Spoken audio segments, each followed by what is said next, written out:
Hi and welcome to Loop11. We're excited that you've chosen to add us to your user testing toolkit. In this video, we're going to show you the basics of how to create and launch a new project so you can get testing straight away. We'll have other videos throughout the website to help you with more specific tasks, like taking you through reporting or how best to set up different types of user tests. But for now, let's create your first project.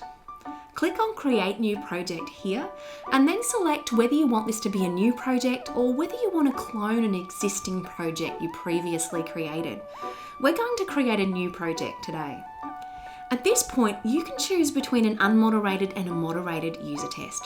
Choose moderated if you want to watch and interact with the participant as they progress through the test. We're going to choose an unmoderated test. We'll have a separate video available specifically for creating moderated user tests.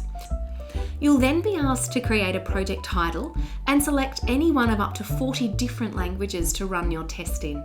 We'll choose English. The next three drop-down lists allow you to decide whether to record the user's screen, the webcam, or the participant's face, or whether to record audio of the participant. You can choose any one of these or none at all. Click Save Changes to progress to Step 2. Step 2 is where the bulk of the work is done when you're creating a Loop11 project. At this point, you add all of your tasks and questions. The point of a task is to get the participant to attempt to complete a real-world scenario that any normal visitor to your website would need to complete in order to extract value. A simple example would be to ask the participant to find the contact page on your website. And a more complex example might be to ask the participant to find a specific product, such as a t-shirt that they then need to add to a shopping cart. You can also create time-bound tasks, and this is where you give participants a specific amount of time to complete the task. And first-click tasks, where you are only interested in seeing where they click first on the page. First-click tasks are great if you only have static images of a website design, or if you just want to test a page's call to action. Additionally, you can add an image to test rather than a website if you'd prefer. All tasks must have a start URL, which is commonly the website homepage, but it can be any page on your website.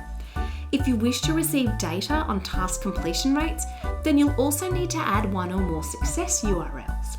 A success URL is a page which, when the participant arrives at, contains the goal of the current task. For page count, you can enter the minimum number of pages from the start URL to a success URL. This field is used to calculate the lostness metric and can optionally be left blank. Next, we'll add a question. Most of the time, researchers will use questions to extract specific details after setting a task for the participant. Or you can use them if you just want to collect demographic or some sort of other information about your participants. When you add a question, you have a choice of 8 different question types, or there are 2 templated questions, Net Promoter Score and System Usability Scale. These 2 templates exist because these questions have to be asked in a very specific way in order to produce valid data. But our templates make this a breeze. We'll add an NPS question. You can reorder, edit, duplicate, delete, and add new tasks and questions at any point. Okay, on to Step 3, Project Settings. The main fields on this page allow you to create a theme, so the participants of your test see your or your client's branding, the thank you text shown to participants at the conclusion of a test, set your maximum number of participants that you wish to complete your test, as well as the URL where they are directed to once complete. The remaining options allow you to pass information to Loop11 from the survey software of your choice, as well as include or exclude participants based on their IP address. Step 4 allows you to select how you'd like to source the participants to your project.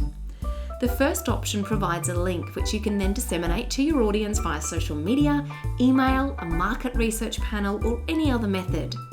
And the second option lets you add a pop-up invitation directly to your website so you can intercept your visitors as they're navigating your site. We'll select option 1.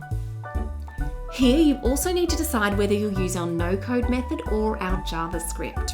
If you can't or don't want to add code to your website, you can use our no-code option. If you want to record video or audio, you must use the no-code option. After you've launched your project, you'll then be given the project link to send out to participants. So that's it. you're ready to send your test out into the wild and start watching data come in. We'll have other videos for you throughout Loop11, but if you have any questions or you need some help, you can get in touch using the support bubble here. That's all for now. See you next time.